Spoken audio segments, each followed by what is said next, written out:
Eu saúdo a todos com a paz do Senhor, agradecendo a Deus a oportunidade que o Senhor nos concede de estarmos aqui esta manhã para juntos estudarmos uma lição tão importante, uma temática tão importante para a nossa fé e a nossa caminhada cristã. Porque é importante nós estudarmos sobre a eleição e a predestinação. Primeiro, porque eleição e predestinação são doutrinas pertencentes a uma doutrina maior, que é a doutrina da salvação. No estudo da doutrina da salvação, a gente estuda termos como, ou assuntos como justificação, regeneração, santificação, redenção, remissão, graça, glorificação, que é a última etapa da nossa salvação. E também estudamos a eleição e a predestinação, que são doutrinas básicas. Ou seja, nós não iríamos compreender direito o que seria a salvação aplicada se nós não conhecêssemos, se nós não soubéssemos a respeito da eleição e da predestinação. Então, está aí de antemão a importância para todos nós, crentes em Jesus, e até mesmo aqueles que ainda não são salvos em Cristo. E se porventura estão assistindo conosco através das mídias sociais, entenderem a respeito deste assunto. E eu quero, neste primeiro momento, começar corrigindo alguns equívocos que algumas pessoas cometem, que alguns proponentes, que alguns pregadores cometem a respeito da eleição e da predestinação. É que a eleição e a predestinação não são as mesmas coisas. A mesma coisa, elas não são duas faces de uma mesma moeda, apesar de serem temas que estão intimamente ligados. Eleição é uma coisa e predestinação é outra coisa. Tá certo? Então, de início, gostaríamos de deixar claro isso aqui, de esclarecer, porque há pessoas que confundem, há pessoas que misturam e dizem que eleição e predestinação é a mesma coisa. Não são, e nós vamos aprender no decorrer da lição o que é eleição e o que é predestinação. A outra coisa que nós gostaríamos já de início a corrigirmos é com relação à chamada dupla predestinação. Há pessoas que afirmam que Deus predestinou um grupo de pessoas para a salvação e predestinou outro grupo para a condenação. Que Deus, na sua soberania, escolheu quem seria salvo e escolheu quem seria condenado. Isso é chamado de dupla predestinação. Ora, não há um texto nas Sagradas Escrituras que fale a respeito da predestinação que dê sustentação a esta afirmação. Todos os textos que temos nas Sagradas Escrituras, no Novo Testamento, a respeito da predestinação, nenhum fala a respeito da condenação, nenhum fala a respeito da rejeição de Deus para com alguns. Pelo contrário, a predestinação, toda ela aponta, todas as suas bênçãos apontam para os salvos. Se você ler Atos 2, 48, se você ler Efésios 1, capítulo 5, Efésios 1, versículo 5, versículo 11. Se você ler Romanos, capítulo 8, versículos 29 e 30, e assim por diante, não há uma só citação a respeito da condenação ou de uma predestinação para a condenação. Então, eu quero de antemão deixar claro, desde esse início, estas duas correções, tá certo? Para que possamos dar prosseguimento e entender bem este assunto. A outra coisa que eu gostaria de chamar a sua atenção diz respeito a esta imagem que foi utilizada na nossa lição. Se você tem lição, está acompanhando aí a lição de número 3, tá certo? A lição de número 3. Se você tem lição, se você não tem lição, vai poder ver aqui na transmissão, onde a imagem mostra uma mão selecionando, né? Entre figuras em imagem de pessoas, correto? Se você olhar a imagem, está mostrando uma mão selecionando entre um grupo algumas pessoas. Isso para retratar a eleição e retratar a predestinação. Veja, existe uma escolha? Sim, existe uma escolha. Exatamente, a palavra eleição significa escolher, selecionar. Mas é preciso entender que essa escolha, ela não é uma escolha arbitrária de Deus. Ela não é uma escolha que Deus faz simplesmente na sua livre capacidade de escolher, na sua soberania. A escolha, os textos que nós vamos ler e o texto que nós vamos utilizar aqui a respeito desse tema, ela é baseada na presciência de Deus. Deus elegeu e Deus predestinou pessoas para a salvação baseado na sua presciência. E o que é presciência? Presciência é conhecer de antemão. Isto é um atributo que só Deus possui. Deus conhece todos os fatos antecipadamente. Deus, eu disse em outras lições e repito, Deus está num estado de eterno presente. Passado, presente e futuro não são as mesmas coisas para Deus como são para nós. Então Deus olha na eternidade e Deus vê toda a eternidade, toda a história humana. E Deus, nesse olhar que Ele lança sobre a história humana, Ele encontra as pessoas que vão, no decorrer de suas vidas, responderem positivamente ao chamado dEle, aceitando a Cristo como seu único e suficiente Salvador, e que também essas pessoas irão perseverarem até o fim. Estas são as pessoas salvas. E quando Deus olha, e quando Deus olhou na eternidade e viu estas pessoas, Deus as escolheu. Mas observe que Deus não faz uma escolha arbitrária, Deus faz uma escolha fundamentado, baseado na resposta que as pessoas darão no decorrer de suas vidas a oferta de salvação que Deus fez para todos. Porque o texto de João capítulo 3 e 16 diz que Deus amou o mundo de tal maneira que deu seu Filho unigênito para que todo aquele que nele crê não pereça, mas tenha a vida eterna. João capítulo 12 e versículo 32, se eu não estou enganado, Jesus disse: quando eu for levantado na terra, eu atrairei todos a mim. Ora, Deus atrai a todos, mas nem todos respondem positivamente. Então, aquelas pessoas que no decorrer da sua vida vão rejeitar livremente, e aqui eu quero deixar um ponto bem claro, é escolha, é livre-arbítrio. As pessoas que vão rejeitar livremente a oferta de Deus, elas automaticamente estão fora desta eleição e desta predestinação. Por quê? Porque elas resolveram não aceitar o plano maravilhoso de salvação que Deus projetou na eternidade para toda a humanidade. Você compreende? Então eu quero deixar claro esse ponto. A introdução da nossa lição diz o seguinte: a eleição e a predestinação são termos importantes na compreensão da doutrina da salvação. Esses vocábulos ligados entre si elucidam o plano divino de salvar os pecadores. Nesta lição abordaremos os conceitos bíblicos e a interpretação pentecostal referente à eleição e à predestinação.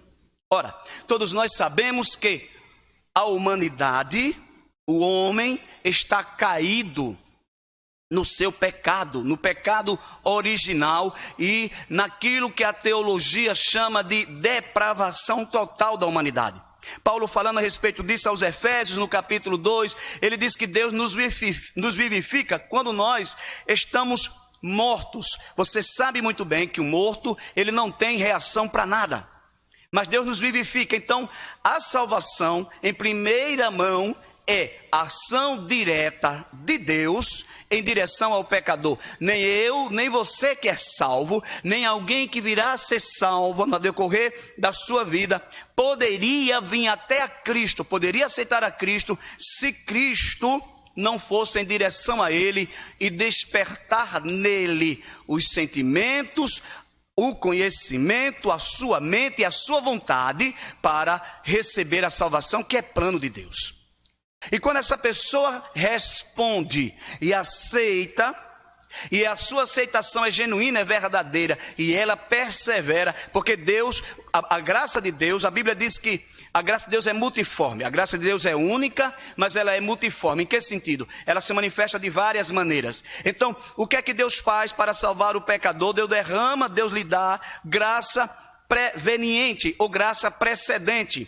Pela graça sois salvo, por meio da fé, isto não vem de vós, é dom de Deus. Deus vai e dá graça.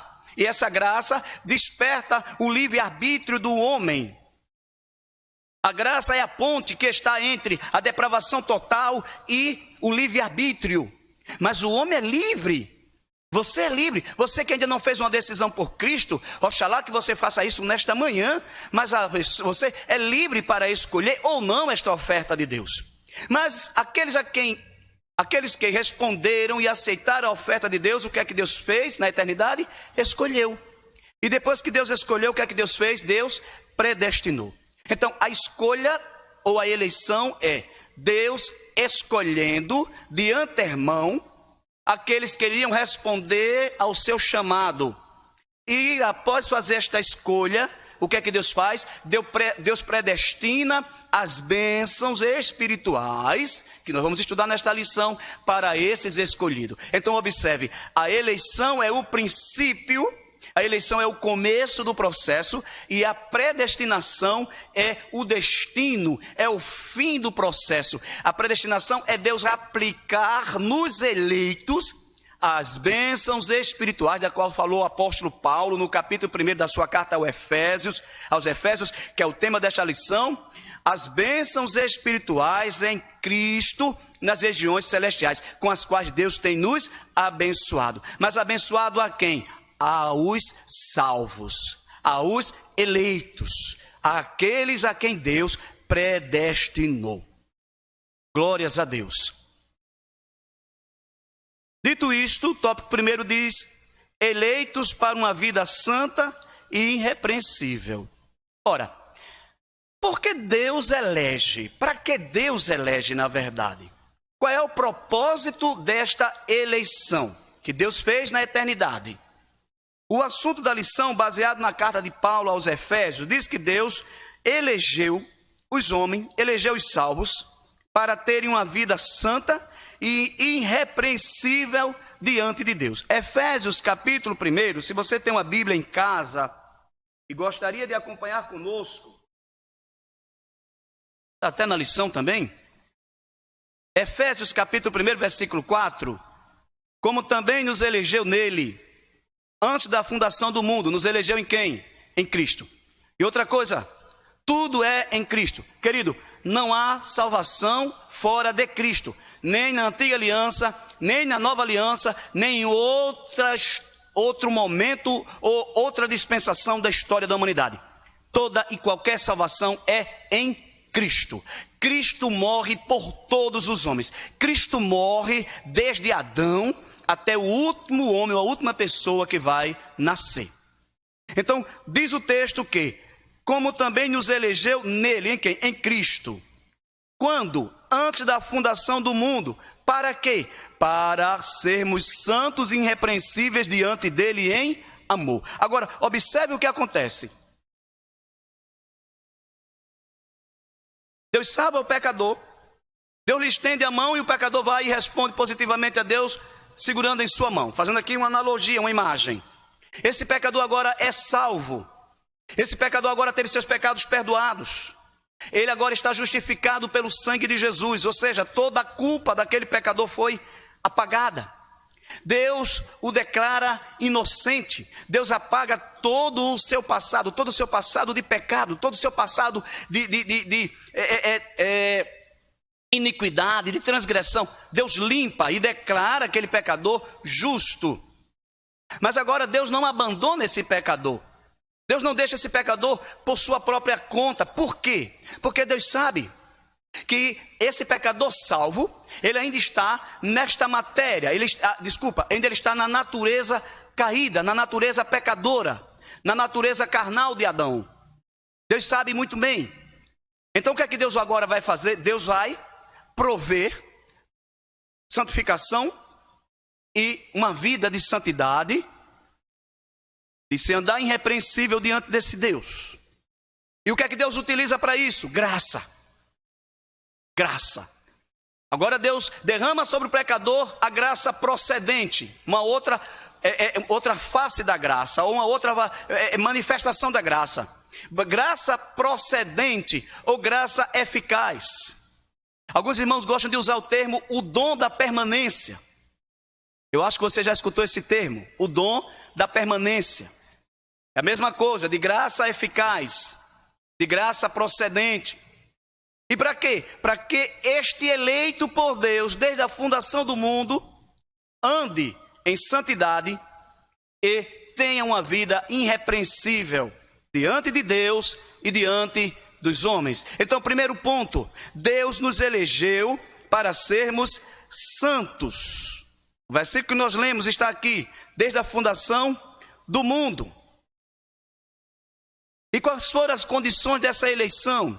A Bíblia de Estudo Pentecostal ensina que a eleição para a salvação em Cristo é oferecida a todos. E aqui, mais uma vez, ninguém está excluído. Ninguém ficou fora desse plano, nenhum homem, nenhuma mulher, ninguém, absolutamente ninguém está fora deste plano.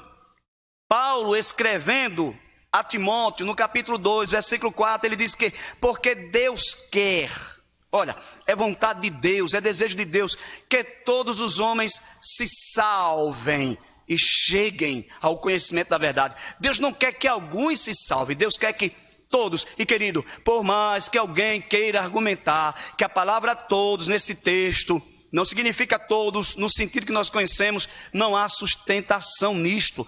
Todos é todos. Agora, nem todos vão querer. Agora, nem todos vão receber, nem todos vão aceitar. E por não aceitar, eles serão condenados eternamente. Mas não é vontade de Deus, é escolha humana. É decisão de cada um, salvação individual e condenação individual também. Mas a oferta é para todos. A eleição de Deus é para todos, mas todos não querem. Mas, aliás, muitos não querem. Então Deus elege somente os que vão responder positivamente, mas baseado na sua presciência. Naquilo que as pessoas vão de alguma maneira responder à sua oferta. Aí diz o texto, e torna-se uma realidade para cada pessoa de acordo com o seu prévio arrependimento. Por quê? Porque só existe salvação para aqueles que, na verdade, manifestam dois elementos básicos para receber de Deus esta oferta: fé e arrependimento. Alguém tem fé, mas não se arrepende. O que é chamado de fé salvífica é quando alguém tem fé e se arrepende. Se arrepende e tem fé. E estes dois elementos vão conduzir esta pessoa a Deus. E Deus o salvará em Cristo. Entretanto, esse meio não é meritório e ninguém pode cumpri-lo sem a graça de Deus. Foi o que eu acabei de dizer. Desse modo, fomos eleitos. Eu estou lendo o primeiro tópico e o subtópico 2, deixando aqui registrado, porque alguém pode estar acompanhando em sua casa. Eu estou lendo o último parágrafo, o final do subtópico 2, onde diz assim as condições da eleição. Entretanto, esse meio não é meritório e ninguém pode cumpri-lo sem a graça de Deus.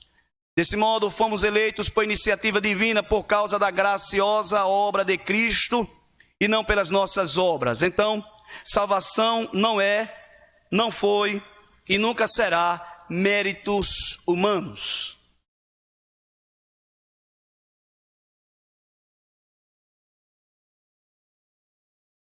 Não é, nunca foi e nunca será méritos humanos. Salvação é Deus agindo em Cristo em favor da humanidade do começo ao fim. Por isso as suas obras, por melhores que sejam, você que ainda não é salvo, eu quero me dirigir a você. Você pode ser a melhor pessoa do mundo, fazer as coisas melhores do mundo, ser a pessoa mais honesta do mundo e tudo que você, se não receber a Cristo como Salvador, se não aceitar o plano salvífico que Deus executou na cruz do Calvário, através do seu Filho amado Jesus Cristo, você não poderá ser salvo. Salvação não pode ser meritocracia humana, é mérito de Cristo. Toda a carta do apóstolo Paulo aos Efésios, toda hora ele vai falar que todas as coisas acontecem, são eleitas em Cristo. Em Cristo. Para você ter uma ideia, Paulo usa cerca de 160 vezes em suas epístolas a expressão em Cristo, ou nele, ou por Cristo. E somente na carta de Efésios, ou aos Efésios, ele usa esse termo 36 vezes, para deixar aqui registrado. Eleitos para quê? Para ter uma vida santa e irrepreensível. Paulo enfatiza que a eleição tem a finalidade específica de sermos santos e irrepreensíveis diante dele. Nesse aspecto, o vocábulo grego significa separado do pecado. O Senhor separou para si um povo santo, irrepreensível, que anda na verdade, que busca agradar a Deus. Não fique aí pensando que a eleição nos torna perfeitos, que a eleição do crente garante que ele não falhe, que ele não peque, que ele não venha até mesmo fracassar. É preciso deixar isso claro. E é importante entender que a graça de Deus, mesmo para aqueles que fracassaram e agora estão caídos, a graça de Deus está à procura destes. Deus está interessado em levantá-los. Deus está interessado em colocá-los de pé outra vez. A graça preveniente está trabalhando para que estas pessoas voltem outra vez para o seu lugar. Sim, a eleição não nos torna perfeito. A eleição nos dá uma nova vida em Cristo, nos torna nova criatura. Agora entenda, esta nova criatura precisa ser alimentada. Esta nova criatura precisa ser cada dia mais fortalecida. Como? Numa vida de busca da piedade, da santificação, da separação do pecado. E quais são os recursos que Deus disponibiliza para isto? A graça. Glória a Deus. A graça eficaz. Para que Deus nos elege, mais uma vez, para nos dar uma nova vida.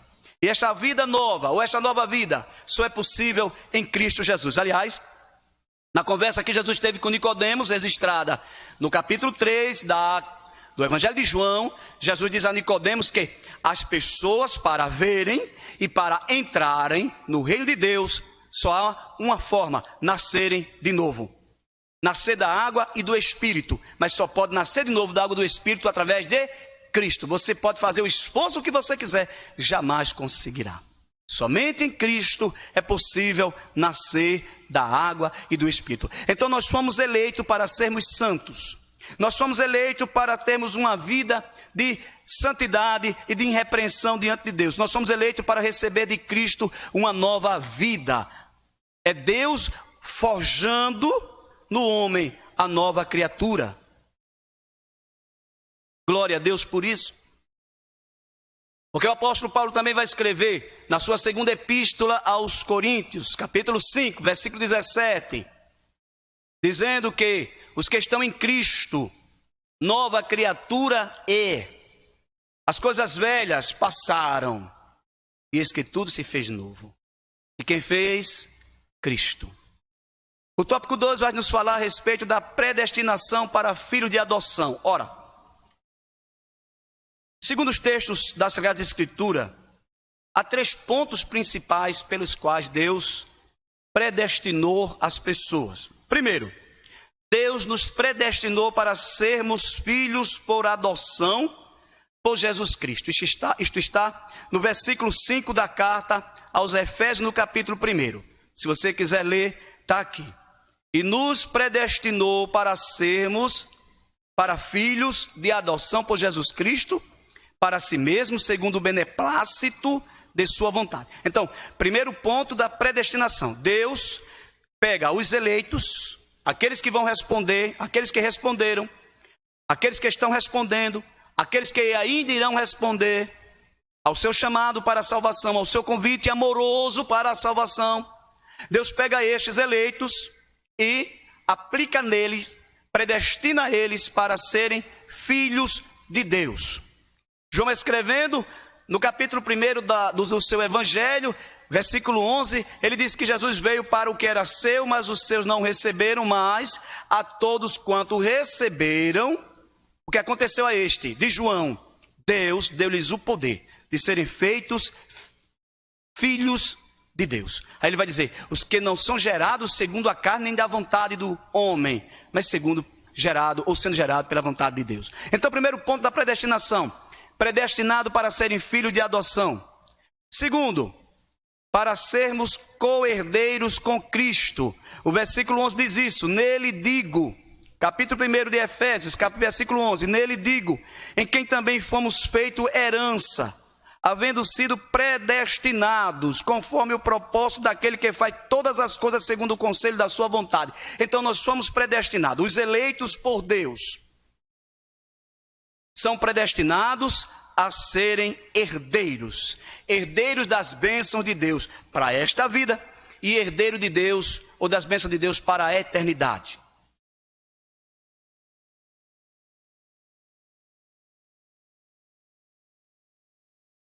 Glória a Deus. Eu desejo que você esteja compreendendo bem a aula nesta manhã. Terceiro tópico, ou terceiro ponto, terceiro motivo pelo qual Deus predestina. Deus predestina para sermos conforme a imagem de Jesus Cristo. Leia aí comigo, Romanos capítulo 8, versículo 9. Veja o que diz as Sagradas Escrituras. Romanos capítulo 8, versículo 29. Para nós estudarmos e entendermos agora o terceiro motivo ou terceiro ponto dessa predestinação. Romanos 8, 29. Olha o que diz a Bíblia.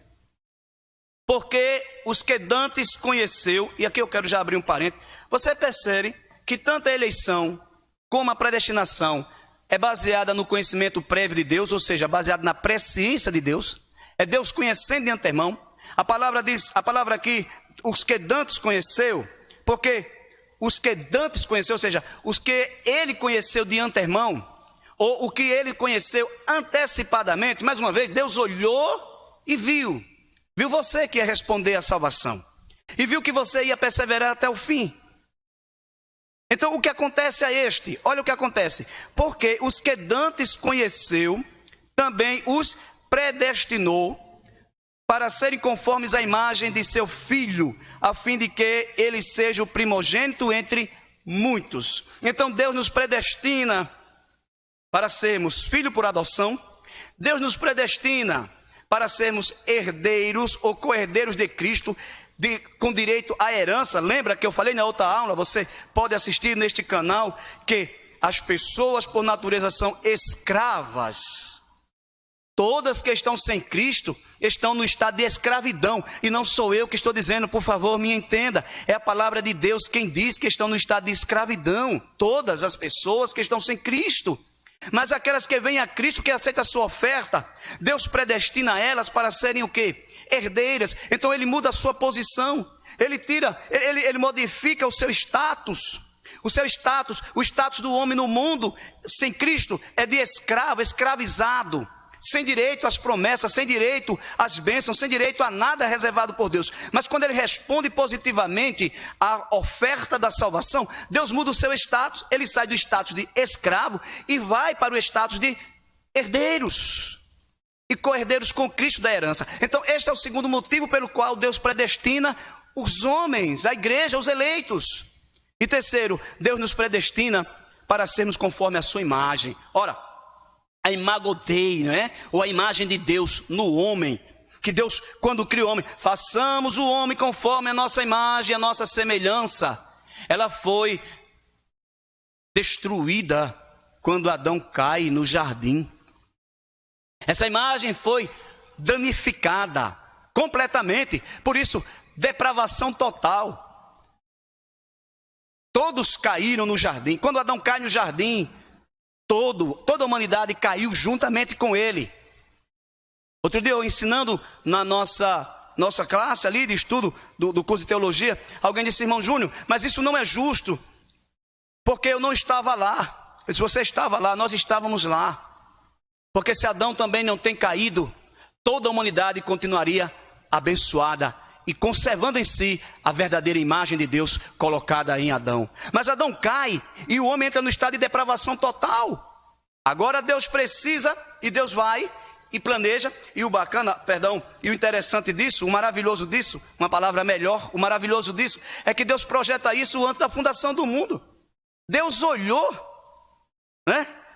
Olha, antes de Deus criar o homem, antes do homem cair, Deus já tinha preparado o remédio. Deus já tinha preparado a solução.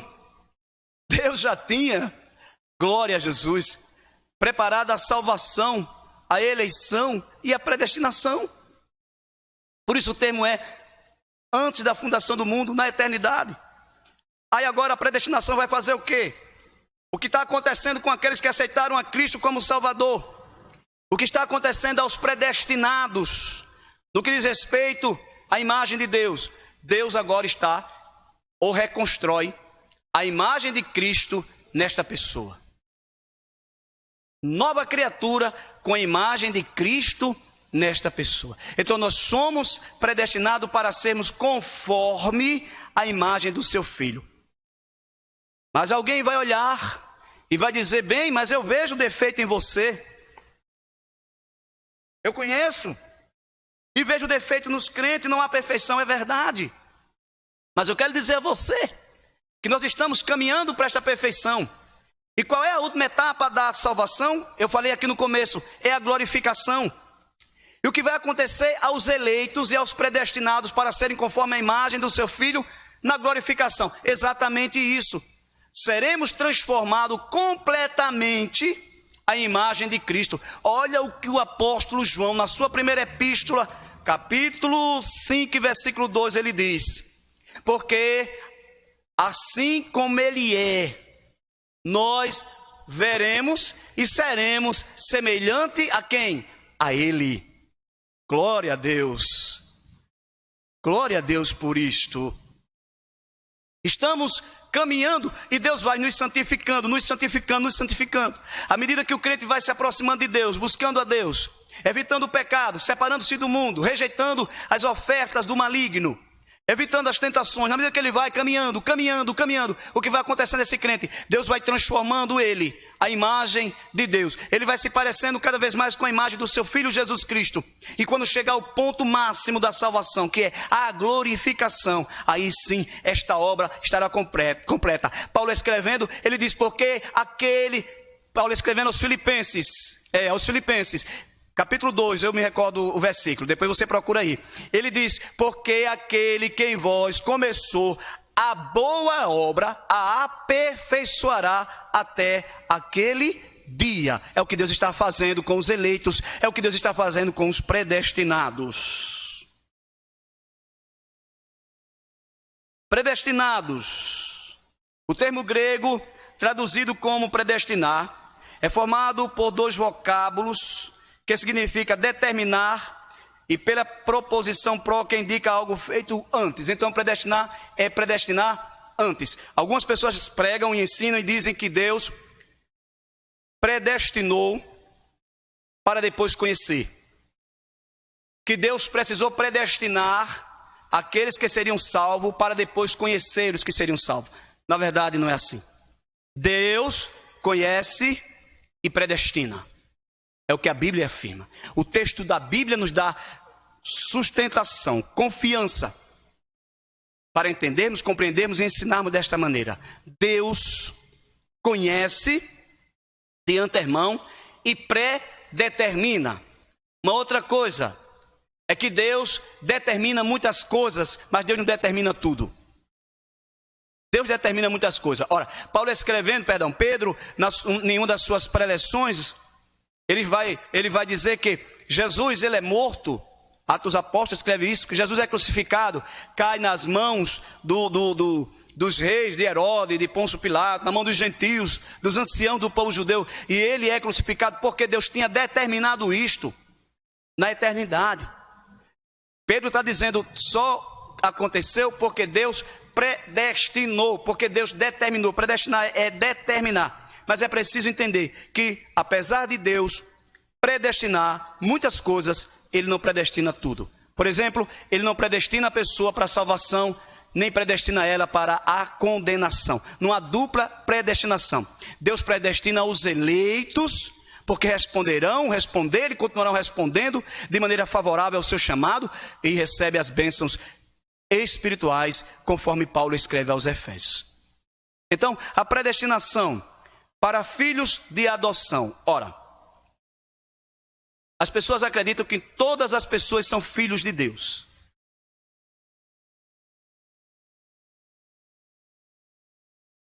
Todas as pessoas são filhos de Deus. Mas não são. Num certo sentido, não. Todas as pessoas são criação de Deus. Todas as pessoas são criaturas de Deus. A igreja, os eleitos, os salvos, são filhos de Deus por adoção, porque responderam à oferta da salvação. Está entendendo isto? Compreende isto? Por responderem à oferta da salvação, Deus os adotou. Deus me adotou como seu filho. Deus adotou você como sua filha, como seu filho. E o que aconteceu nesta adoção de Deus? Primeiro, Paulo, quando escreve isso, ele está se baseando no conceito romano da adoção. Na cultura romana, quando alguém era adotado por uma pessoa, por um homem, independente de onde esta pessoa que foi adotada viesse, independente da sua classe social, esta pessoa receberia o nome daquela pessoa que o adotou e tinha direito a todos os bens, ou seja, ele começava a fazer parte da herança. Então, um filho adotado, no conceito de Roma, no direito romano, ele tinha os mesmos direitos que os filhos legítimos.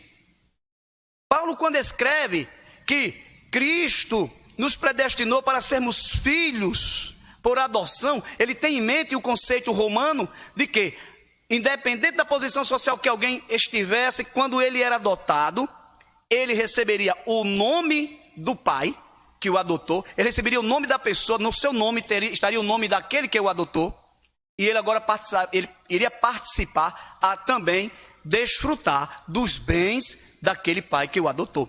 E Paulo está dizendo, Deus está fazendo a mesma coisa conosco. Primeiro, o texto de Apocalipse 2:17 diz que na eternidade Deus irá nos dar um novo nome. Aliás, Deus já faz isso conosco desde agora, se nós entendermos nome como procedimento, como caráter, como status.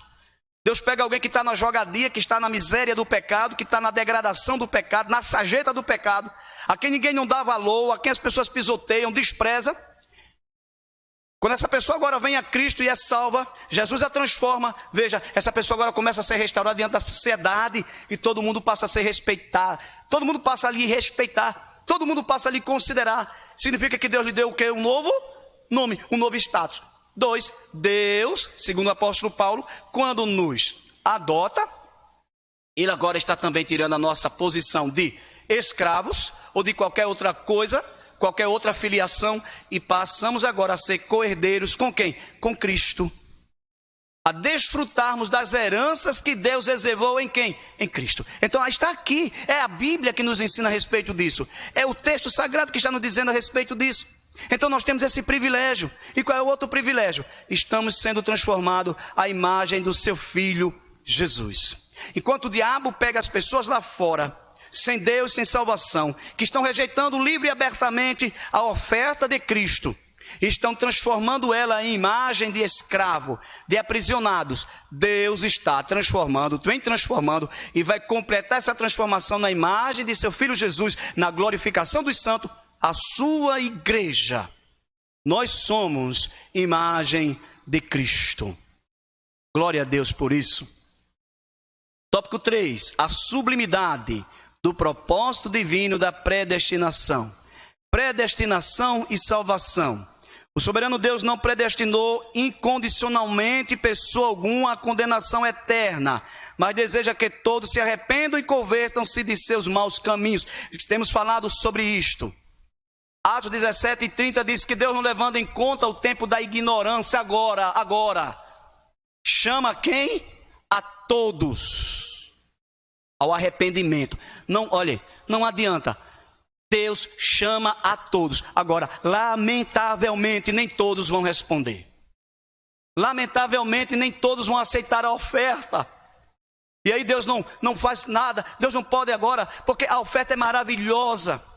Não é que Deus condena as pessoas se autocondenarão por não crer.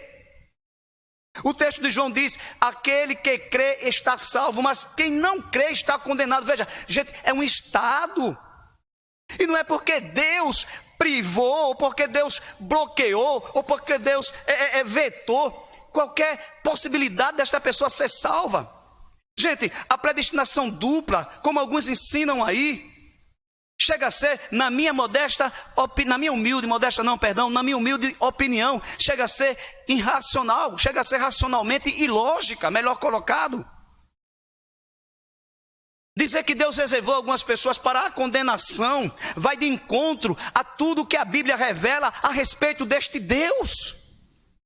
Não tem como conceber, eu honestamente, não entra no meu coração, na minha mente, não dá para entender. Um Deus de amor, um Deus de justiça, que não dá uma oportunidade. E você já imaginou como seria trágico se você que é salvo descobrisse que não está eleito e que daqui para o final da jornada tu iria cair e ia para o inferno? Como tu se sentiria em relação a Deus a respeito disso? Não é trágico? É muito trágico isso. Então, biblicamente e logicamente, racionalmente, não tem como defender a dupla predestinação. Aliás, a predestinação é Deus reservando as bênçãos e apontando e direcionando e aplicando aos salvos. Predestinação é para salvos, somente para a salvação. Aleluia e glória a Deus por isso. O escritor diz aqui o que eu disse no começo: nas 6 vezes que a palavra aparece no Novo Testamento, nenhuma delas faz referência à condenação do pecador ou de pecadores. Portanto, não houve uma dupla predestinação em que Deus decretou e escolheu que uns vão para o céu e outros para o inferno. Não, isto não aconteceu. Todo o texto a respeito da eleição e da predestinação, apesar de colocar o beneplácito da sua vontade, a soberania da sua vontade, está atrelado à presciência. O que antes conheceu, o que antes conheceu, predestinou. Conforme a sua presciência, elegeu. Por ter conhecido antes, escolheu e predestinou. O texto da Bíblia, os textos a respeito disto são abundantes e nós estamos nesta manhã elucidando este assunto através desta lição. E para encerrar, qual dos atributos que se sobressai neste projeto de salvação? O amor de Deus. Olhe para você, olha eu para mim. Não merecíamos estarmos aqui. Não merecíamos ser chamados filhos de Deus. Não merecíamos fazer parte da família de Deus. Não merecíamos ter a imagem de Cristo sendo aplicada em nós com o seu ápice, seu completo efetuar na glorificação do corpo humano, da salvação em Cristo nas nossas vidas. Nós não merecíamos esta intimidade que eu e você temos com Deus, de podermos nos ajoelhar e se referir a Deus como Pai. Paulo disse que Deus, quando predestina, Ele também dá-nos o Espírito, que tira todo o temor, e que esse Espírito vai dizer ao nosso Espírito, ao meu Espírito, que nós somos o quê? Filhos. Então, nós não somos filhos só porque a Bíblia diz que somos filhos. E não somos filhos porque alguém acha a gente legal e diz: olha, você é filho de Deus. Não. Nós somos filhos, querido, porque há um Espírito Santo. O Espírito de Deus está dizendo no meu espírito e dizendo no teu espírito: você é filho. Glória a Deus. Por mais que as pessoas queiram dizer outra coisa, por mais que o mundo queira falar outra coisa, por mais que alguém não queira acreditar, não importa mais, porque o Espírito está testificando no nosso espírito que nós somos filhos. E detalhe, viu? Filhos com direito à herança, que está reservado para todos. E o que fez isto? O amor. É o amor de Deus por pecadores, por homens ruins, pessoas más, como eu e você. Foi o amor que levou Cristo à cruz do Calvário. Paulo diz uma coisa aos Romanos, me parece que é no capítulo 5, versículo 8. Ele diz: porque Deus prova o seu amor para conosco, em que Cristo morreu por nós, quando nós era ainda ou éramos ainda pecadores. Querido, antes de você nascer e fazer toda a extrapolia que você já fez na vida, antes de eu nascer e ter feito toda a extrapolia que já fiz na vida, Cristo já tinha morrido por mim na eternidade. A salvação já estava garantida. Olha, sinceramente, eu sou muito franco. Esse assunto me deixa extremamente jubilado em meu coração e minha alma. A salvação já estava assegurada. E Jesus disse: aqueles que um pai me dá, o diabo não pode arrebatar da minha mão. Isso é seguridade em Cristo, que também faz parte do assunto da teologia da salvação, ou da soteriologia, que é o estudo da teologia que estuda a salvação. Eu vou encerrar nesta manhã orando a Deus e esperando que você tenha entendido este assunto. A conclusão da nossa lição diz: Cristo morreu por todos e por cada um dos pecadores, desde a eternidade, segundo a sua presciência em Cristo.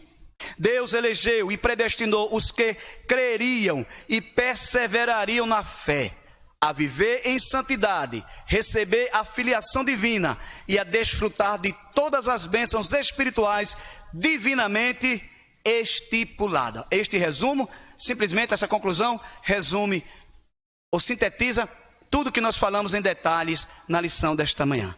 Eleição e predestinação foi o assunto que estudamos. E eu espero em Deus que você tenha alcançado, tenha entendido e que Deus tenha abençoado muito a sua vida através desta mensagem, desta palavra, deste ensino. Que Deus continue te abençoando em Cristo Jesus.